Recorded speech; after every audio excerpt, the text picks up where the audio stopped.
Hey YouTube, this is Dimey. I don't have a nickname for myself. It's just me. And Mocha in the back. Well, today I wanted to discuss um,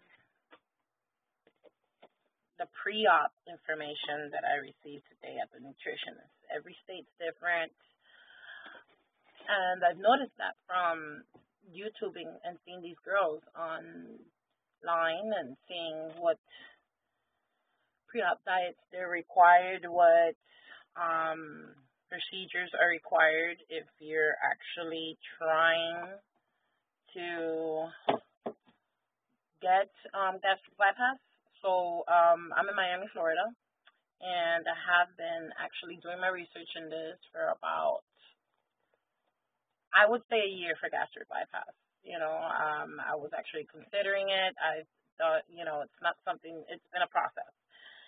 And, I've done my homework and, basically exactly what you're doing right now. Looking at other YouTube videos, internet, Googling, doing some research on my doctor background. I mean, the whole nine. Trying to understand the procedure, trying to understand the lifestyle, trying to understand the pros and the cons.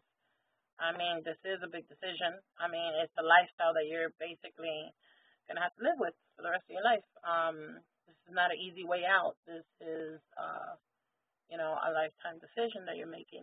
And from what I see here, it's funny because today I go to the nutritionist, and it's what you call group meeting. So there's 4 other women that were there as well that were either considering or in process of getting gastric bypass. And the nutritionist was basically explaining the nutritional guidelines. So the way she explained everything, step by step. I mean, I don't know if I should do that. I don't know if you guys want to hear that. I could, skim through it, try to narrow it down the best way that I can. Like I said, every state and every doctor requires a different diet, a different nutritional guideline. I've seen women on here online that had to be on a pre-op diet for 13 days. That is crazy. And honestly, by seeing that, I thought that was required of me. And I was like, oh my God, 13 days of pure protein shakes and liquids. I mean, of course it's doable, but I was really excited to know that I only have to do 48 hours. And these 48 hours pre-op diet that I have to do, basically, the diet that I need to do right here, of course you can't see that, it's clear liquid diet for 48 hours prior to surgery. Now, that's clear broth, not cloudy, gelatin or jello, sugar-free popsicles, fruit ices, everything water-based, Crystal Light, Gatorade, juices only, cranberry, apple, white grape, preferably not from concentrate, and water. Now, they did let me know that since this is a clear liquid diet, there's not to have as much as broth that you want to basically till you get full. They want you just to be on those liquids for the whole 48 hours. And obviously nothing before 12 midnight the day of the surgery. I said, well, if I have been able to quit smoking, okay, then I could do this. Actually, if I was able to quit smoking from what I've seen here, I mean, maybe you smokers out there can understand me. It's mind over matter. I see how overwhelmed that these women were when these guidelines were explained to them. You should have seen their faces when we'll further get into the other restrictions. And for me, I honestly think since cigarettes is a huge addiction because your body asks for it. Not that you're bored or you're anxious. The nicotine's in your bloodstream and your body craves it. It's already something that the body has adjusted to need. And those cravings were very strong for me. And I said, hey, it's either my health or my cigarettes. It wasn't even the fact of losing the weight. It was the fact that if I know I'm getting a surgery, something can happen to me. You know, it's not, the woman, a woman told me that when I went to go look for the non-nicotine cigarettes, because I was just craving so badly, I told her, look, I'm looking for these non-nicotine cigarettes, you know, the herbal cigarettes. I mean, this was the first week. It was horrible.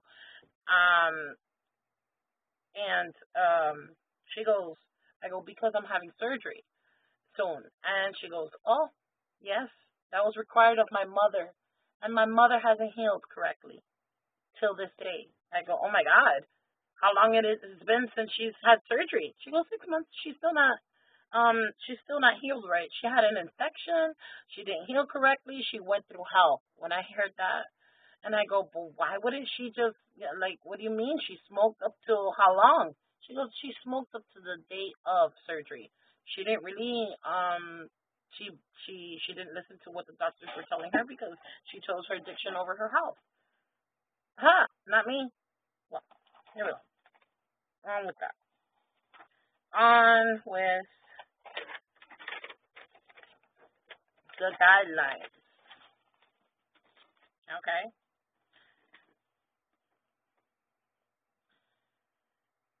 This is the guidelines that Dr. Jose Sosa, the best bariatric surgeon in South Florida. I've done my homework on him and the other doctors. And he works out of the Central Hospital of Excellence in Palmetto General Hospital in Miami, Florida. Now, I really believe that you guys need to do your homework on doctors as well, you know. And every doctor's different. Some doctors will allow you to eat puree foods a week or 2 weeks after. And a lot of people end up back in the hospital. This doctor doesn't want to see you back in the hospital. So what he tries to do is that he keeps you on a stricter nutritional guideline so that, you know, you don't come back. All right. This is young girl that she's beautiful. She's amazing. Okay. She's such a sweetie. I don't know her personally, but I've been following her and following her journey. And her name is Losing Pounds 89.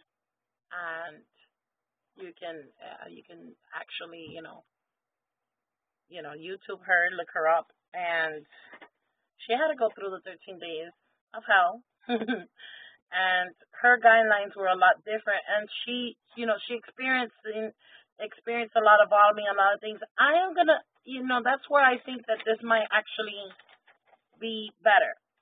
Okay, this my time might be up, but I'm gonna explain this in my next video because I don't want to take the risk. I don't know how YouTube is now. I think you get cut off after 10 minutes. I don't want to make it longer. I don't want to take that risk. So basically what I'm going to explain here is the nutritional guidelines for gastric bypass, the post-op diet, and the pre-op diet. Okay? And the commonly asked questions, everything that I learned today at the nutritionist. So, tune in. I'm going to re-record and like, comment, and subscribe.